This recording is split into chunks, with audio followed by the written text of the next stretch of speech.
stop pretending to like anything. Because the truth about all of this like dating industrial complex, gay and straight, is that a lot of it is driven by people like uh, buying into a set of things that are supposed to be fun and good that are actually not fun or good. So like, oh, I really like going out and having all this sex. You know, we sort of talk about this in this way as if like, yeah, man, you got laid last night. Like it's so great. You know, I got like yeah, like 3 girls in the last like 5 days. You know, and it's like uh, even the people that are doing that, like the people who the bro who's like, yeah, man, I had 3 girls in the last 5 days, and the bro who's like, yeah, dude, sick. Like I think like it's very possible that both of those bros like are not happy in that situation. It's not making them happy. You know it's not making them happy. It's not their best life. It's not their best self. They're not tanned, moisturized, and ready. Like they're just like not feeling good about that. And that very important distinction there.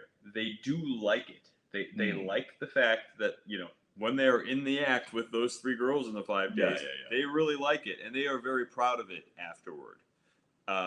It's not that they don't enjoy it in the moment. It is that it is very obvious to them if they will admit anything to themselves for half a second that it is making them less happy and less fulfilled. And admitting that to yourself and actually doing something about it is the hard part. That's where discipline comes in. This is half of Jordan Peterson's kind of shtick to young men is that you have to actually identify the fact that what you're doing is causing you harm rather than making you happy, and then be disciplined about it.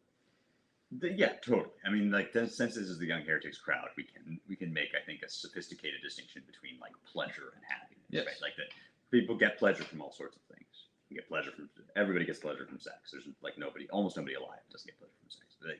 You can get pleasure from drinking like too much whiskey. You know, you can get pleasure from all sorts of things. But happiness is something richer and flourishing, and you know when you're hitting it. You know when you're hitting that eudaimonia. And I think that like what would your life look like if you were honest about what you want and if you took like proactive action to make that happen?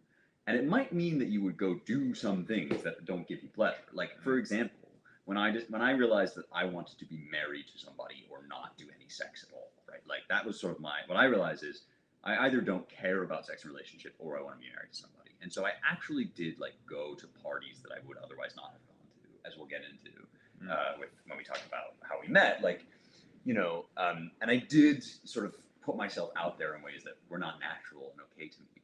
But nevertheless, like that was because I was actually saying, okay, this is what I want. And we throughout our relationship, both of us, I think, were actually crystal clear about what we hoped to achieve from our relationship, even though we always were like, when can we be official? When can we, like, there were steps to it. But I think at every point we said to one another both, like, I wouldn't be with you if I didn't at least see the possibility of being married. Like, there's no reason to be in a relationship unless you can see that